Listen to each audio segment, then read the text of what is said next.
Welcome back to the Fast Performance Baseball Podcast. I'm your host, Cole Thomas, with my co-host Connor Reynolds. Connor. The off season has officially ended. It has. It's kind of happy. It's a little bit of a bittersweet moment, huh? Yeah, no more, not too many athletes coming in, but now we have like free time. I know. I don't know what to do with myself here. We got a basketball hoop. We do. We did add a basketball hoop downstairs, which I'm a little bit low key excited about. Oh, I'm high key excited about. So I'm thriving. What would you say was like your biggest highlights of this off season? The amount of PRs, like a lot of PRs. A lot of PRs. So I actually went through, and just was looking at from January and February. And, I saw your tweet about that. Dude, I was like, I feel like there's been a lot of guys that have PR'd, but then I actually went back and looked at the numbers. We had in 59 days in January and February, 33 different athletes PR'd, 48 exit velo PRs, 37 distance PRs, 19 bat speed PRs, and 28 rotational acceleration PRs. Nice. So I would probably say that, and with this being my first off season, as being here, right? I think it went really well. We had a lot of bat speed PRs in December when it was a bat speed month, right. And then February and January was more so just aiming to get more game feel, and then I think that's why you see all the exit velo and distance PRs. So guys were dialing in the swing, and I don't know, it just kind of felt like it worked. Right. What about you? I mean, I think our biggest highlights were definitely we had a bunch of guys get a lot of PRs. I mean, I don't have the numbers right in front of me, but I can tell I know a number of guys who started hitting 90s, like Sam Kaufman as a kid. We had a lot of guys that got into the upper eights. Are just throwing harder than they ever had before. Finally, some guys that had some, they had a glass ceiling that was preventing them from going a little higher, and they finally broke a PR, and now sitting at a level they never had before. Guys like Raleigh. March came from up in Rocky Mountain. We had guys like Frank. We had guys like Gavin Sparks, guys like Luke Davenport, all hitting massive PRs. I can't wait for them to see how much further they can continue to go. Big stuff in the last month or so is the guys committing to schools, which is exciting. I know you've had a few. I've had guys like Sam is committing to Umpqua Community College. I know it sounds like a really weird derogatory term. It's a community college up in Oregon. Gavin Sparks committed to Augustana College in Illinois. Luke hasn't. And Derek Lambert, another one of my kids, who's committed to Midland University out in Nebraska. He's going to go join his older brother out in Nebraska. So I would love to see how that dynamic works next season. How about you? Did you guys NBA commitments for you? I had over the off season, I had Chase. He's been a guy that I've been working with for a long time. Outside of that, not really. My upperclassmen numbers, I don't have too many. I've got 2 or 3 seniors. Right. I got a good amount of juniors, none of them at the point where they're making decisions yet or anything like that. So didn't have too many there. I will kind of lead into this guy. So I'm going to go over the PRs that we had over this past week. And one of my guys, Braden Thompson, we've been working with each other for a while. He played at Feather River Community College in California for 2 years. 1 year was COVID. 1 year he broke his hamate bone. And so he actually not ideal at all. And so he actually still has 4 years of eligibility for him.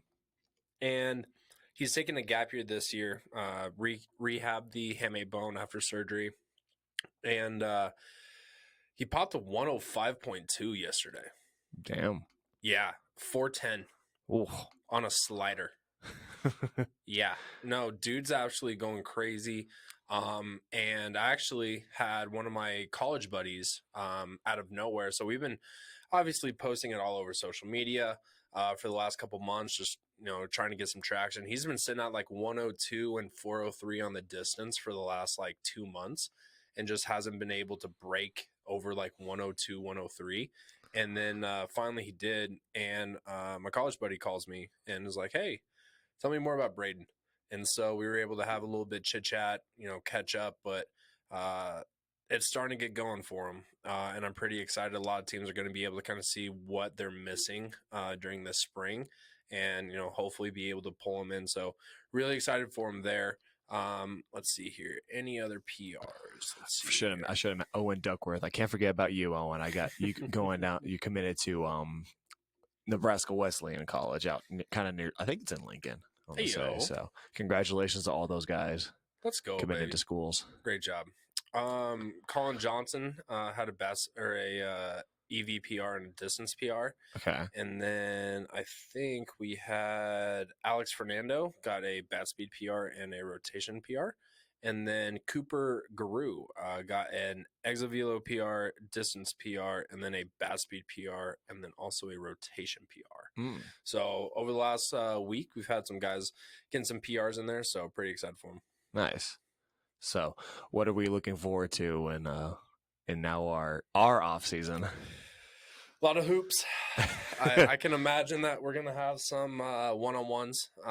We might go Instagram live on those, or maybe who knows. I don't know. Yeah, we might make some content. We just talk some shit to each other. But a lot more content. I figured out how to clip my hitting sessions. I think we've talked about that. I figured out how to clip some of the podcasts. So just trying to get a lot more out there. I've started actually writing templates for blogs. Oh yeah, yeah. So that way I can actually get that shit out. I've only been saying it for fucking months, forever. So that's what I need to do. I need to just make like some templates for things. Yeah, just brainstorming. I got a whiteboard in the office. Pull out the Chat GPT. Write me a. Have to. Went through. I took pictures of everything, erased it, just wrote it cleaner, a little bit more organization. Was able to add to it. And then I've been getting into the Facebook groups.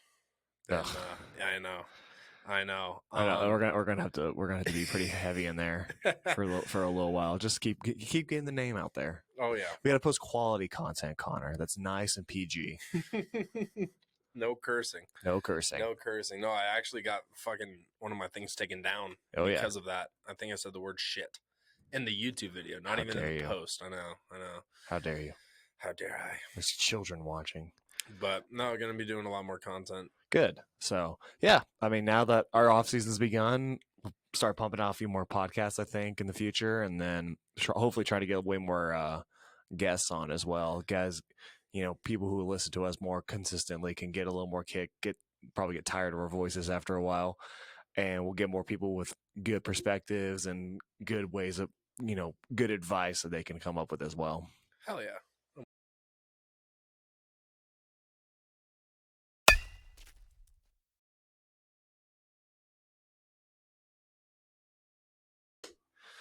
Moving on to the main subject, I feel we have to cover something we don't like to talk about, but it's a natural part of the game. It's a reality. So we wanted to kind of discuss kids who were unfortunately cut, let go, or just were not put on teams that they were hoping they would get to be put on. Nope. And it's sad. Don't get me wrong. It's not like we're not going to come in here like all buttered up and just be like, oh, your reaction and your sadness is not warranted. Just like, suck it up and shit like that. It sucks. It's not a fun reality. You feel like you worked your ass off over the off season. Maybe you did, maybe you didn't. I don't know. But and then you get kind of just this result that you weren't looking for, and go like, okay, well, shit, what do I do now? Right. And so one of those were like, it's gonna suck throughout the entire season, right? So even if let's say you got cut, right? You're going to be having your buddies talking about practice. You're going to have your buddies talking about the games. You're going to see them dress up on game days in either their uniform or, I don't know, whatever your school requires them to wear. And it's going to suck. And it's one of those things where I've been seeing a trend on TikTok, and at least on the baseball side, where it's like, would you trade your girlfriend in to throw 90? Like, would you trade your girlfriend in and throw 100? Yeah, the Hasbula videos and shit like that. Yeah, and for me, I feel like that's such a reality. And I think people take the girlfriend thing the wrong way. Like, obviously, like if you have a good relationship, like, not saying you have to break up with them and that's how you automatically get it, but it's a hopefully a challenge of your priorities, right? Like the amount of athletes that I had over the off season that didn't make it into a hitting session, and I'm like, next time I see them, I'm like, hey, what happened last week or whatever it is, oh, I wanted to go to dinner with my girlfriend, or I want to do this, I want to do that, and it's like, okay, like I hear you. Obviously it's nice to go to dinner or a movie with your girlfriend, hang out with them and stuff like that, or maybe it isn't girlfriend, maybe it's hanging out with the homies, maybe it's um you wanting to do something else with your time, whatever it is, right? But your priorities, like what are you willing to give up, right? Like you kind of just got hit with a little slap in the face. And it's always easy to say, well, the coach doesn't like me. It's always easy to say that, coach's kid or whatever it is. The first thing that I would have to say to these athletes is look in the mirror. Like, and not in a sense of like, what the hell are you doing? Blah, blah, blah, like getting mad, but just like reality check, like look in the mirror, like did you do everything that you could have? If your answer is yes, then we move on to the next question. If the answer is no, well, now we know what we need to work on. Now we know that if we never want to have this feeling again, we now know what we have to then give up to not have this feeling. You know what I'm saying? And it sucks. It's like you said, we don't want athletes to go through this. Sometimes I think it could be a good thing, though. I think there are some athletes that maybe it's reaping what you sow. But like, what I want to say is, or kind of where I feel we want this conversation to go in is, yes, you need to understand that, okay, now I need to, maybe I need to buck up a little bit and free frame my ideas, because baseball's not a guarantee, and it's not a right for you to play baseball, right? It's a privilege, and you have to work for the things that you want to get in this game, right? There are very few people who are given the opportunities that you've had so far, right? And there's a little bit, yeah, like you said, there's a reality check. Like if you've always been the best player on your team because you didn't make a travel ball team, and so then your family made another one, or you came, like if you've always been the best player on your team, you've never had that reality check of there's a possibility for me to not make a team when I wanted to, right? It's like high school baseball is not a privileged sport. You have to work your ass off to, and I mean, we'll talk about it later. I'm assuming we'll get into that conversation about there are some kids who maybe have a privilege in their programs that, some kids just kind of get put into a situation when they sit there and they go, okay, I am in a position where I don't really have to work my ass off. The coaches know me, and I'm going to be kind of put on this team because they've seen me from past experience, right? Yep. Whether that's right or wrong, it's just kind of the nature of what baseball is at this point right now. Because until we have like advanced analytics in a high school game, in which you're never going to really get the sample size required to, justify, okay, this is why this person should be taking the spot from this other guy that I like based on the stats, right? High school coaches are flawed people, and I'll say I'm one of them, right? Mm-hmm. And everyone has their biases, right? But like, we'll start first on, use this off season now. Now you need to be thinking, okay, I need to bucket the fuck up on my priorities. Do I need to be eating more? Do I need to be spending less time with the wrong people? Because that's another big thing. I know a lot of kids who don't make a team because they kind of ran in with the wrong crowd, and they would come in to us, but they would never go to their high school workouts, or they would never go to things that could have helped them, give them an edge to make those teams, right? Because they or like, oh, I want to go hang out with my friends. We're going to go to the mall, or we're going to go to, whatever various amounts of activities teenagers get up to these days, right? But now you've seen, all right, I didn't make the team. Why is that? Right now, I need to start making adjustments towards how can I make the team next year. Yeah, and I mean, it's one of those where it's like you had mentioned it. Now we have time, right? This off season, spring, right? What are you going to do with that? Like, are you going to get this slap of reality? And again, like, it could be outside factors. And let's be honest, the tryout process at the high school level here in Colorado is absolute horseshit. Oh yeah. Like, it is horseshit. And that's the reality of it. Understanding how to get through that reality. Because there's a lot of things that in life that are horseshit. And how are you going to deal with that? How are you going to push through that? And I had made a video yesterday essentially saying, like, the high school coach doesn't dictate your career. The amount of athletes I've seen that have been cut or made a lower level team or whatever it is, and yet still have moved on and played collegiately, professionally, whatever it is, it's a lot. When I say a lot, it's not a lot in the comparison of kids that made the teams and gone on. It's a lot in the thought of when you get cut, you feel like there's nothing. Like, you feel like, all right, like, this is the end of everything, right? There's a lot of athletes that have been cut at the high school level that have gone on and done incredible things. And I've actually pulled it up, so I'll run through these really quick. Mark Bueller. So these are people who have been cut At the high school level and then gone on and played professionally. So he ended up having 198 wins and 152 losses with a 3.8 ERA. Who's that?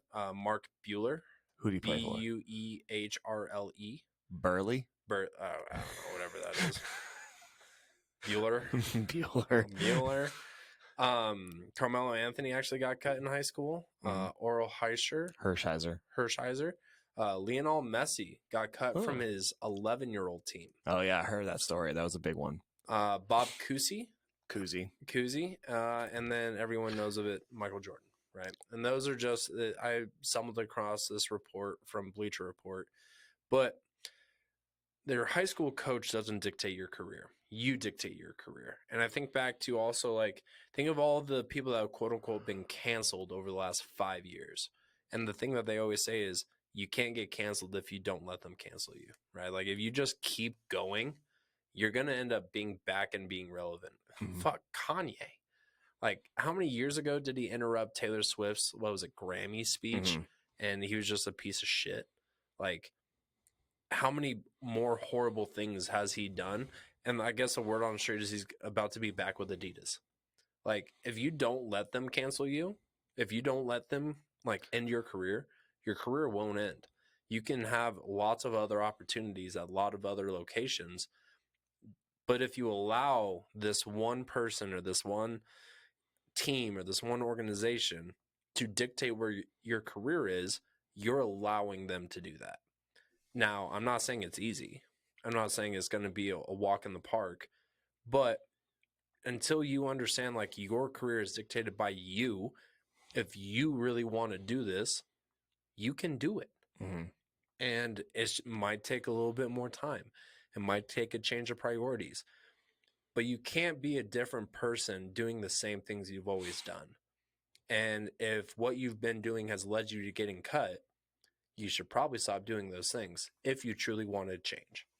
Right. It's, and I think we'll cover that topic of, you've gone in and you've decided, hopefully we've come to the conclusion that we're going to do better with our process and with our training, with the way we go about our lives. If we want to be, and this is something you and I talked about because one of our athletes got cut.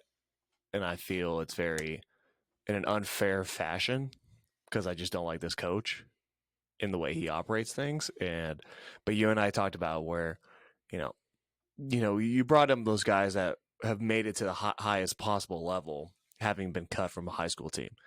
And I liked your perspective where you said, like, this is just 20 games out of the season, right? Like, if you're gonna, and for both of us, it's kind of, you sit there and you decide, okay, yeah, I'm very upset in the moment, right? But this is one of those, like, in 5 years, if you're playing college baseball, how much is your high school team going to absolutely matter? Very little to none. Yep. Right. So it's a step in it's a bumper. It is a speed bump in the road to your ultimate destination, whatever that might be and whatever you want it to be. Right. Right. But if now we've gone into the changing your habits and changing your process and everything like that. But now we've got like let's go to the next kind of next question there. Like, okay, I've took advantage of everything I could possibly have done. I did all the training, I did all the workouts, I did all this and that, and I still got cut. What's that next question? Is going to be, what do I need to do moving forward? I personally think. And really quick before we move on to the next one, for anyone that did say like, hey, I went to every, winter workout, I went to all of these things, I did this, I did that. Is just going enough sometimes? Like, were you involved? Were you developing? Were you like in the drills getting better? Or were you just showing up to class? It's like in college.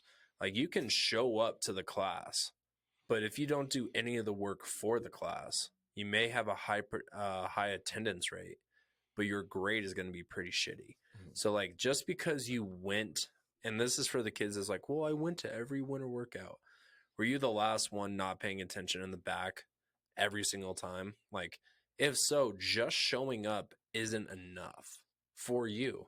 And maybe, and I said this earlier, like, sometimes there's that kid that's just 6'2", 180 pounds as a freshman, and is just God gifted of that. At this moment, yeah. Yeah, like at this moment, they're going to probably make a C freshman, possibly varsity spot just solely off of that. Now, when they get to their junior year, when it gets to college or whatever, like at some point, they're also going to get this reality slapped in the face. Unfortunately, if you're listening to this and you're the one that got cut, it just happened to you a little bit sooner.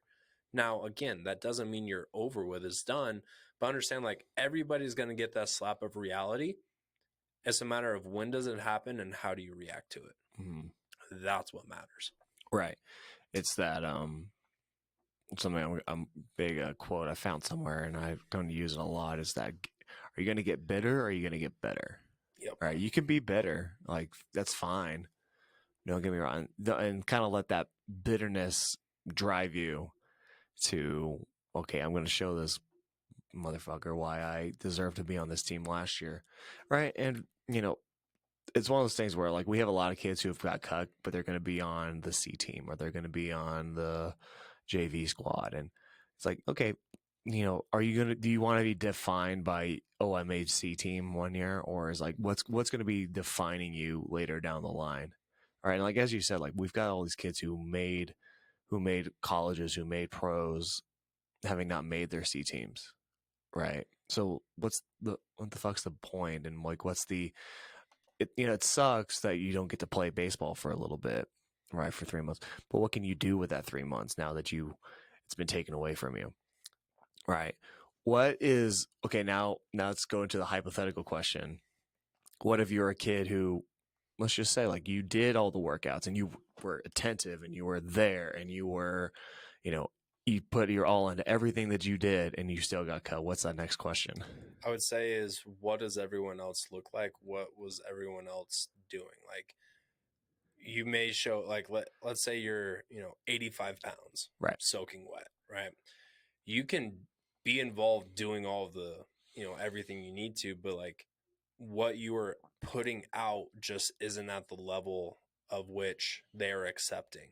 And maybe you go to a very prestigious school where literally everyone just balls out. Like, I remember Legend High School had an Oklahoma commit on JV as a sophomore. right. And it's like, do you not, like, I'm sure he wanted and dreamed of being on varsity that year. They just had two other Division I catchers that were seniors. And it's like, maybe you're just in a situation where the guy ahead of you is just that much better. Maybe you're in a situation where, I don't know, the easy route is the coach doesn't like me, or is the coach's kid. Like, yeah, maybe you weren't able to get over that point and show enough of what you need to do. Now you need to do more. And the same thing when I have kids come up to me and, they're like, oh, I'm trying to gain weight. I'm like, well, have you been eating? Oh, yeah, I've been eating 3 meals a day. More. Right. More. Like, just because you're doing this level, if this level isn't getting you where you want to be and you really want to be there, get to this level. And then if this level isn't there, get to this level. And you just got to keep going. You got to do more. And I think that's why you and I are in this space. This is why we have Joel, JC, Jason, Trevor, Zach, who's joined the squad. We got a sports psychologist. Like, there's always more that you can be doing. It's just a matter of how much more are you willing to do to get to that level of doing more. Right. I mean, there's a piece of where there's just a who was I talking? I was talking to my dad about this because it was just one of those things where I was just like, hey, I can't remember because and this is a story I'll divulge later where sometimes you're just a kid who just doesn't hit the genetic lottery in the current moment, right? And that doesn't mean like the one kid we've talked about in the past or here is right now he's a freshman, but he's got size 11 shoes. He's small. He's on the smaller side, right? But he's a good size for a freshman, I would say, for kids I know, right? But is he going to define himself by getting cut his freshman year when he was small before he's really hit puberty, or is he going to define himself by, you know, like the kid's just a baller, right? He works his ass off in here each and every time he comes in. He has the skills and he has the ability. It's just he's on the short side right now because he just hasn't hit that genetic lottery just yet, right? He's going to he's got to have to at some point. he's going to hit it, right? Like the odds are in his favor that he'll hit that. But now what that feels like to have been in that position where I didn't make a squad or I didn't make a, even a developmental team, which is just absurd to me. Where you're just like, no, you're just not going to get any of this either. But like, are you going to define yourself by this moment, or are you going to define yourself by what you're going to do in the future, right? And if you stay the course with what you've been doing, and maybe you can double down on it a little bit extra, but you double down on that stuff, and then when that genetic lottery hits, oh, buddy. And it's not just this one time and moment that the mindset needs to change. Scrolling through, speaking on Michael Jordan, I was scrolling through on TikTok and I saw this video of, I can't remember who it was, but I think it was like Charles Barkley, some, really well-known NBA player. And were hanging out with Michael, and they actually went to just go shoot some hoops and play a little bit. And they were going through, and I think this was like 10 years after Michael was out of the league, right? And Michael, obviously a well-known two guard, when they were says everything up, Michael walked over into the huddle and was like, I'm guarding the point guard.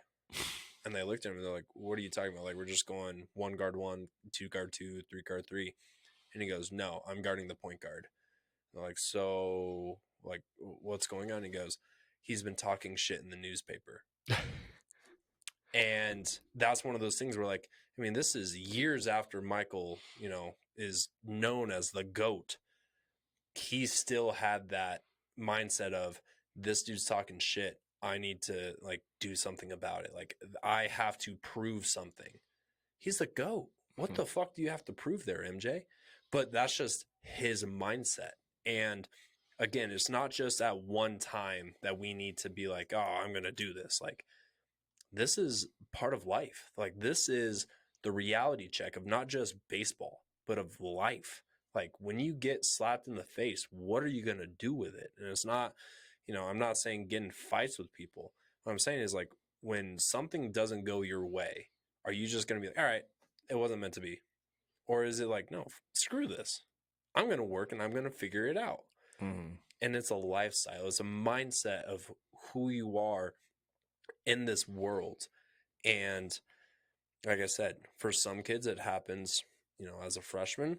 For others, it happens when they're a senior and they don't get that college offer. For some, it happens when you get the college offer and you don't get to make it to the pro side. Like, everybody has to deal with this at some point. And I honestly think the kids that are having to deal with it earlier in life are probably going to be better off moving forward because they learned it at such a young age and they're able to carry that through more of their life than somebody that, was just gifted, gets to college, and all of a sudden it's like, wait, my career's over? I don't know how to handle this. I've never had to deal with a failure. Right. And then all of a sudden they go into a spiral. Like, I honestly think in the long term, for the kids that are able to get over this hump, you're going to be way better off. Way better Should off. you stick with it? Yeah. So, and I something I wanted to talk about because I wanted to touch on 'cause it's something that happens. We've talked about this on a podcast as well about why on a previous pod why high school baseball is dying in this kind of fashion, and it's getting into this is the next step. I feel like there is the politics of high school baseball. Yep. And like something you and I talked about when we talked about this one kid, or the school he goes to, their head coach is a very prominent figure in a certain national program. I don't know if I could call it a national program, but they're a regional program, but they're a branch of a national program. And you had noted to me how many of those kids that go to that school belong to that program. It's one like the same thing. It's like it's a fact of life that there are going to be guys who will get preferential treatment. You know, two kids that are of equal talent, or even maybe one kid that might be of lesser talent. But if that kid with the lesser talent plays for this travel ball organization that works with the coach, who's that coach going to go with? Yep. It happened. It's not an isolated incident. It happens everywhere, whether it's right or wrong. But like I said earlier, it's about biases sometimes. And don't get me wrong, I'm a bias. You know, for me as a high school head coach now that I'm no longer in there, I'm like, yeah, I have biases, whether I acknowledge them or not. Like if I was at a high school right now and we had a shit ton of fast kids that just happened to go there, yeah, who am I going to go with? I'm going to go with the fast because I've seen them, right?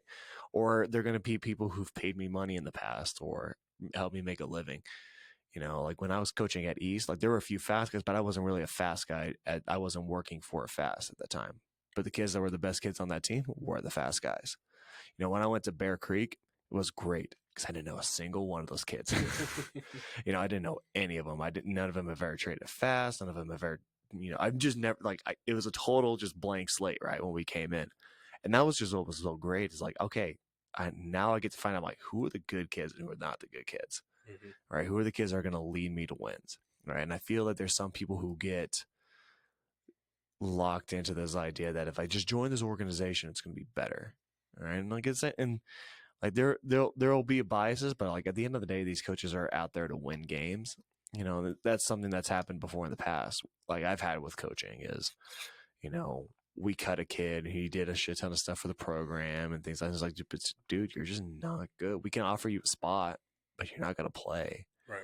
All right. Like I know AJ has almost been physically assaulted about that one before. Jesus. Because a kid that wasn't we had a kid who was a catcher who I think he had like really bad shoulder surgery, like super bad, and he didn't really do a whole lot to get back into it, and I did as much as I could to get him into it, but the kid couldn't throw to second base, right? And so then we had two other catchers. One was a junior, one was a senior, and this kid was injured was a senior, and we couldn't play him because he wasn't a very good hitter. He didn't listen to what we told him about the approach, and then he couldn't throw to second base. I'm like, dude, you're not serviceable. Like we can't do anything for you.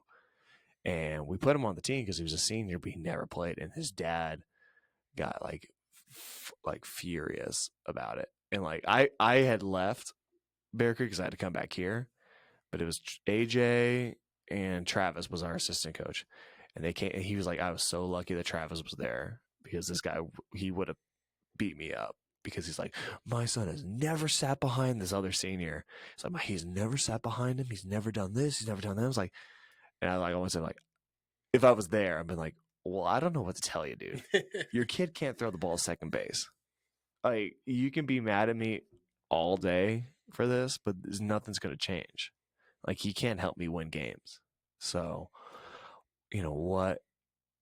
You know, that's what you got to look at now is, okay, how can I help this guy win games, right? How can I be a cut above the rest? You know, I can eliminate biases at this point. It's one of those where you're always just so focused in the now, right? Right. And I was going through and I saw this other TikTok. Geez, I'm just going to expose myself. I enjoyed TikTok. And it was talking about the amount of legends, quote unquote, that continue to go to Ivy League schools. And if they're actually can meet the requirements and beat out the other people that are applying to go to these Ivy League schools, but just because they've had a parent go to this school, or an The uncle, the, or the legacy kids. yeah, the legacies. Just because they've had someone prior to them go, they're a little bit more accepted quicker than somebody that just, has this GPA or whatever. And I mean, that it happens there. It happens if you go through and you look at a lot of just general companies, like the amount of companies that you'll go through and you'll see, and it's like, oh, so and so is so and so's niece, which is so and so's brother, and this and that. And it's just like, all right, so this is just a part of life. Like, does it suck? Yes. Is it right? No. But is it happening? Yes. And it's the reality that we live in. It's the reality that we're in. And we could sit there all day and just bang a drum of saying how it's unfair, or you can make an adjustment, or you can do something about it. Now, whether that's proving them wrong and just going and, lighting it up, whether that's transferring to a different high school, whether that's, quitting baseball in general, like whatever it is, but like this is a part of life and how it's going to be for a very long time with how our society is structured. Do you deal with it and learn it now at such a low minuscule doesn't honestly matter? Because here's the thing, colleges don't give a shit what you do until you like get to varsity, or until you're able to be a senior, possibly some juniors. But like if you're a freshman, if you're a sophomore, colleges don't give a shit about you unless you're the top 1%. Right. Like, I've never had a college coach ask me about my 8th grade, freshman, sophomore, or junior stats, really. I don't know about you, but I doubt it as well. Probably same thing for Jason. You played in the majors. Like, no one gives a shit what you did as a freshman, because the amount of kids that were really good as freshmen and then dropped off dramatically, there's Aren't a lot. there anymore. Like, there was a lot, but they're not there anymore. And then it's the amount of kids. I had a player of mine that was a sophomore at a school that ended up winning the state last year, and he had gotten cut as a sophomore. And for me, it's one of those where I feel like freshmen and sophomores are kept on a little bit longer, because there's that, potential of what if they do figure it out. There are a lot more teams that you can put them on. You can put a freshman on the freshman level, C level, JV, or varsity. You cannot put a senior on JV, freshman, or C team. Like, seniors have to play varsity. Right. Pretty much juniors have to play JV or varsity. And so the older you get, the less options you have. When you're going through and you're looking at it, like, you have to be able to deal with and understand it. And my athlete gets cut and stops coming, stops working out. And he did this for about a month, just kind of self-loathing for about a month. And then he shot me a text. He was like, I want to prove them wrong. Like, I want to do this. So I was like, all right. Dude had a max exit velo of like 82 right before tryouts this year. He ended up hitting as a junior 98. And so it's like he's made massive improvements to a point where the head coach actually pulled him aside and was like, what the hell have you been doing? Like, I remember where you were at last spring, and it is not even relatively close to where you are now. Right. And I think as a high school coach, that would honestly show me more about what this athlete can do and who this human is, than the kid that, made freshman as a freshman, made C team as a sophomore, and is slated to make JV as a junior. Right. Like, for me, that shows more, because it's like, I hit you with reality and you were able to bounce back. This other kid hasn't been tested, hasn't been slapped with reality. I don't know how they're going to react. And I think you can get so much more out of being able to come back from something like this, of getting cut or making the wrong team, and showing like, hey, rather than telling you that I deserve this, let me go show you. Let me go prove to you that I deserve what team I should make, or that I shouldn't get cut. Mm-hmm. But how many kids are actually going to do that? I don't know. I've had one kid end up doing and making that transformation. I've had other kids that have been cut as juniors and seniors in high school and are playing college baseball right now. So it's like, it's not impossible. It just is going to take a special individual because it's not common at all. Are you willing to be uncommon? Because only the top, 10% of high school players move on to college. That's uncommon. So, how uncommon are you willing to be? Right. I'll give one. We can finish on this little story here. So I'm sure there are people who know. So I've given it to some guys in some background in the fast, and this is a little bit of, every kind of touches on a little bit of everything we've talked about. So my junior year at Douglas County High School, I, for lack of a better, I was cut my junior year of high school, and this goes into there's some things that are just kind of bullshit, right? Like where, you know, where I was playing the same position as another kid, Trent Maloney, whose dad was the head assistant coach of our program, right? And I was a year older than him. I was a junior, and Trent was a sophomore. I get cut and I was still taking this grade. And everybody in the city of Castle Rock knows this. Is like I was cut because Bob was his dad, and everyone knows that the only reason Trent was ahead of me is because my dad was not the number one assistant in our program. Right? It was just flat out. Everybody knew that, other than the people who wanted to kiss Bob's ass. Right. But so I get cut and I go to, it's one of those things like, it was so shocking to me. Right. And because at that point in my life, I never experienced failure like that.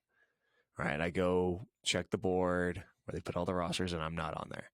Right. And this is from a kid who the season prior on the JV squad was one of 6 sophomores that went on the Arizona trip or like 3 or 4 sophomores that went on the Arizona trip with the varsity. So I'm like, okay, they see me as an important player in this program. And then I get cut the very next year. And don't get me wrong, I put my foot in my mouth a few times the year prior, saying like, the only reason you play is because your dad's the assistant coach, which I wasn't wrong. I was not wrong. I just said the thing out loud, and that's what people got mad at, or the higher ups got mad at.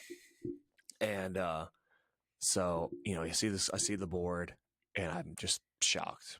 I don't like. It's one of those like there had to be a typo, right? And I go to Mark Roberts, that stupid fucker. I still have to see his face to this day, and I'm like, Coach, I saw my name wasn't on the board. Is there a mistake? Like, what's going on? He's like, oh. And he goes through this whole spiel like, oh, we think there are guys that are older than you that are just better than you at this moment. And we think there are younger guys who are just we need to develop them more. This fucker didn't look me in the eye one single time. The entire conversation just looked at the floor because he knew he was lying through his teeth.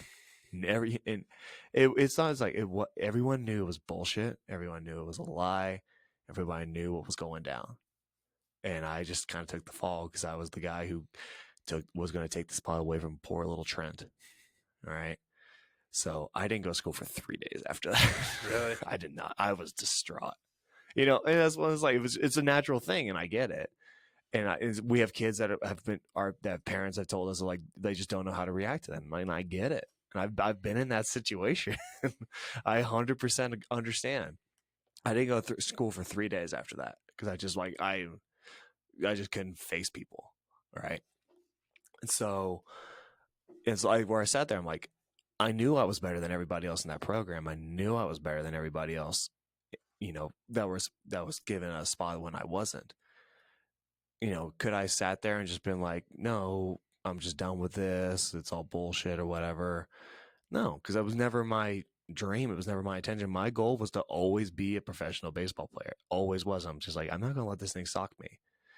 And, luckily we had a fairly good facility in Castle Rock at the time. Sandlot down in Castle Rock was open at 3:30 every day. And one of my good buddies was the person that opened it.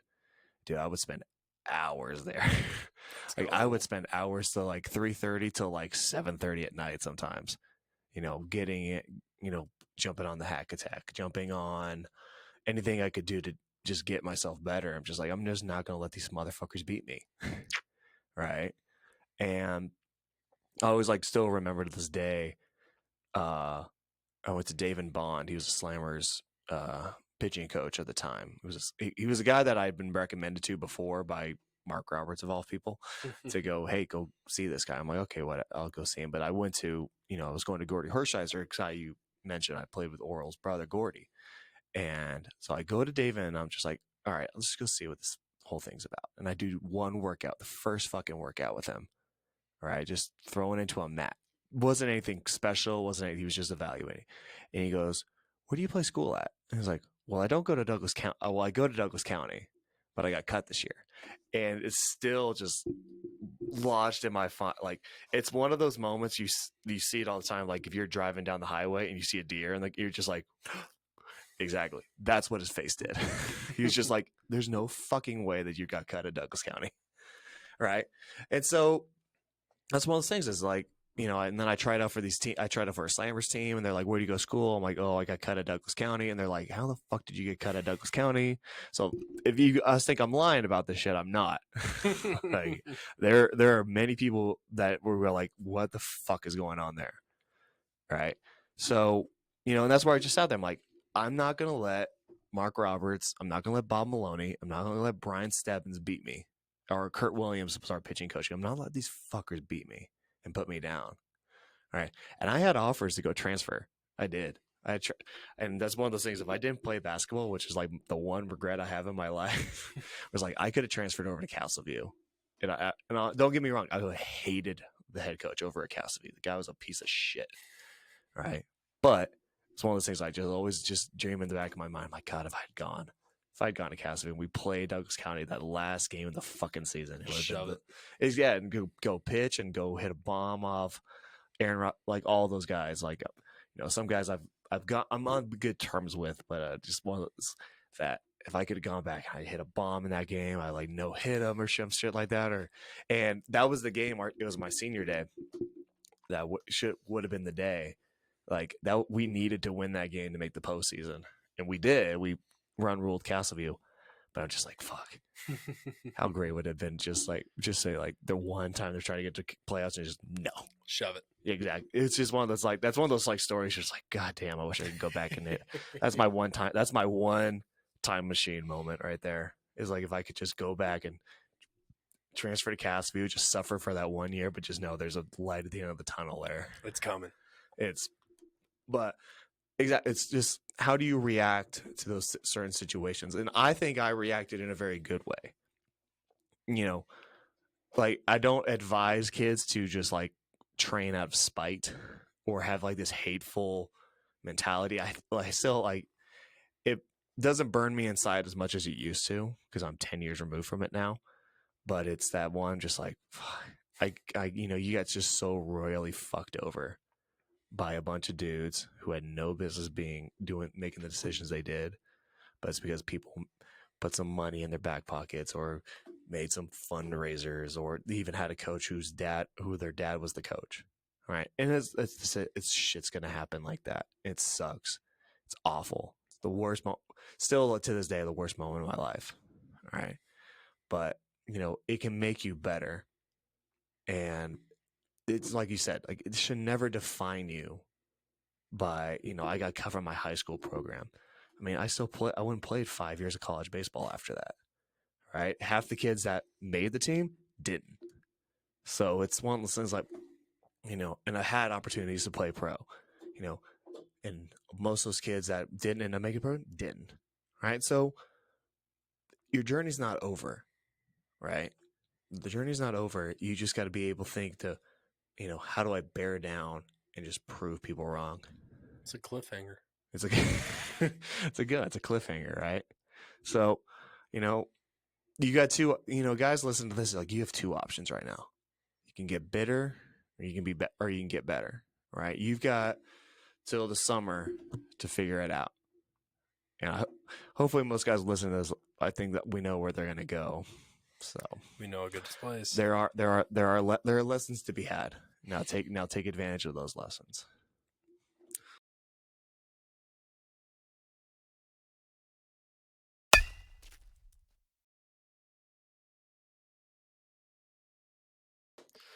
All right, closing out this week's episode, we're going to go right back to our baseball reference game. So Connor, All right, let me go this time because you always seem to go first. Okay. All right. You ready to rock and roll? Let's do it.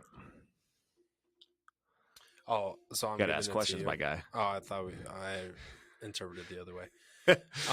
Let's see here. What years did he play? He's playing. He began in 2009 and he is still playing. 2009 to the present. Okay, how many teams? He has played for 5 teams. Or 4, I guess I should say 4 teams because he's gone back to 1. Okay. Or no, 5 teams. 5 teams. You're good. 5 teams. Lefty or righty hitter? Right-handed. What position? Center fielder. Okay. Awards? He is an MVP, a 5-time All-Star, a Gold Glove winner, and a 4-time Silver Slugger.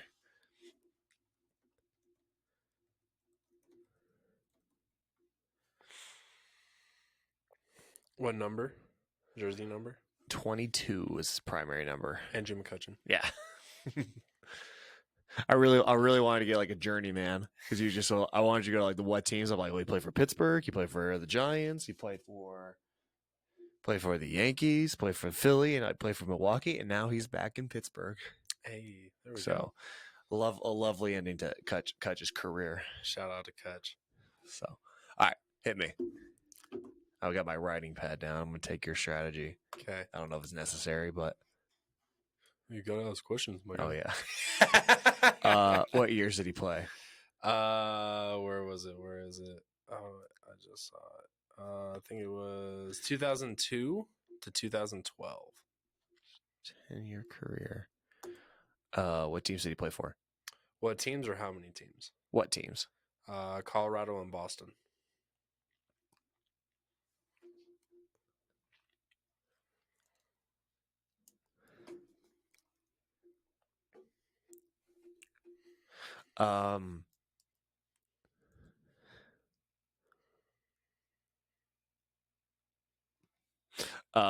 Did he win any awards? 1-time All-Star. A 1-time All-Star. Wow.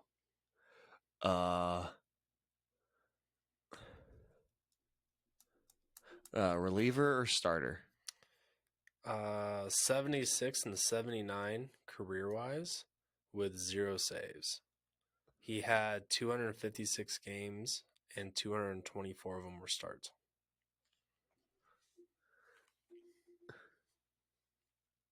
So he only played for Colorado and Boston, right? Yep.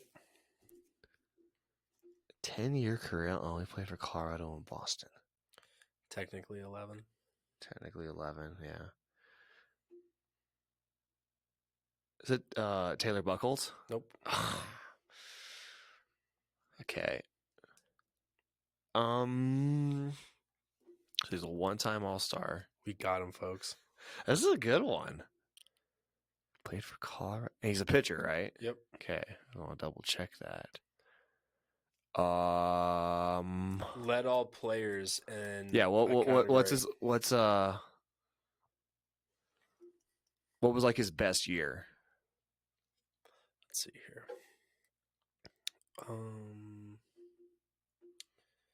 He went 16-9 one year.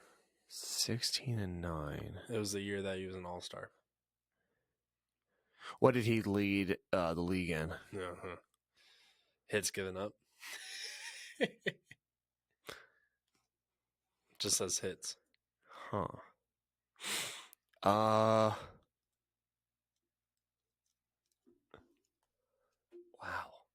Actually, kind of get.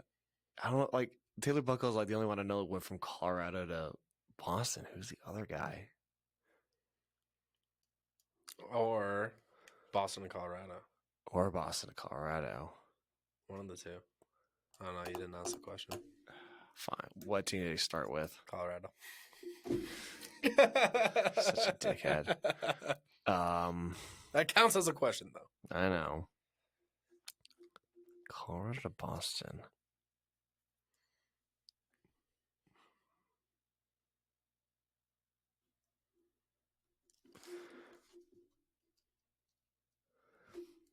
You're gonna kick yourself I know I am. so hard. Colorado to Boston. This is some great radio here. I know. I'm just. Was he on the World Series team? I mean, he had to have been. Maybe. What years did he play in Colorado? 2002 to 2011. Oh my. Oh, I'm so happy right now. I'm glad I changed it too. So he played in Colorado his entire career, except for 1 year. Whatever. The Boston year doesn't count. Who is this? Oh my god. Aaron Cook. Yep. Yeah. Oh my god. I was like, wow. I forgot he played in Boston. Yeah. Shit. Well, I'm like, yeah, I was then just like, I'm like trying to wrag my head around that. Like, I was thinking like Francis, it wasn't Francis, it wasn't like I was thinking like Otto for a second, Ottavino for some reason. There was Francis, there was Ubaldo, but he didn't play in 02. Who else did they have? And here's the thing that I was saying earlier that I think it would buff your mind. Did you know Hirsch had more games and starts than Ubaldo Jimenez in 2007? Well, yeah, but Ubaldo was like a rookie though that year. All right, but still, I mean, I feel like that's I didn't expect that. I didn't know that. Yeah, but that was like Ubaldo's rookie, and like no one like expected Ubaldo to be like become as big as he did. Like Jason was like a high end starter. I know, but I'm just like I didn't like the trajectories of the careers were yes. Which when I was going through and I was because I couldn't remember his name. All I remember was forkball pitcher. His name was Aaron, and I was a ginger. Oh, I yeah, couldn't Cookie. remember his last name. I wonder what he's up to. So then I like typed it in. I was like 2007 Colorado starters, and I went through and it was showing me like their games and shit like that. And I was like, holy, Hirsch had 19 games started, and Ubaldo had 15. Yeah, I did not know that. Yeah. I know what he's up. I think I know what he's. I've asked Jason what he's up to. I think he's still because he's from Kentucky, and he's got. I used to love Cookie. He was so awesome. Right. Sinker baller, heavies. Oh my god, that sinker was when it was on, it was on. Yeah, that's a good back down memory lane. I forgot about Eric Cook for a little bit. Good guy. Connor, do you have anything to plug? Internet wise. Not too much outside of just like I'm posting a lot more clips, a lot more stuff on Instagram. I'm getting a lot more onto Twitter. I've always like been active in like looking on Twitter, but now I'm putting out a lot more takes, and also just like the Facebook groups. If you guys want to see some high stupidity, just look at the comments. If you want to, like, because for me, I always knew there was like confrontation and like there would be like back and forth, which is engagement expected to happen. Yeah, but like the lack of just base level knowledge. Like I put out something saying that to hit a line drive, the ball has to go in the air. I had one person tell me that I was wrong, and I had another person tell me that line drive ground balls are better than line drive outs. I was just like, what the fuck are we talking about? I love the line drive ground ball. Like that's not a thing, my guy. I was like, what the fuck are we talking about? And it's just like I felt that there was at least a base level understanding that everyone in the space had, and it made me realize that that's not a thing. So I don't know. I think those are pretty fun. There are some people who are so stuck in their what they want to believe that they will just go ass backwards into an argument that they know they're going to be wrong on, and they're going to like change the definitions of things. Yeah. And it's just like, oh my, like what's the point? Like, why are you even trying that? So, where can they find you on the socials?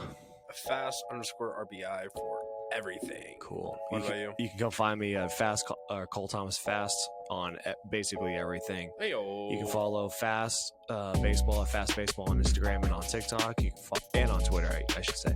And you can follow Fast Performance at Fast Performance CO on Instagram. You can find us on our website at fastcolorado.com.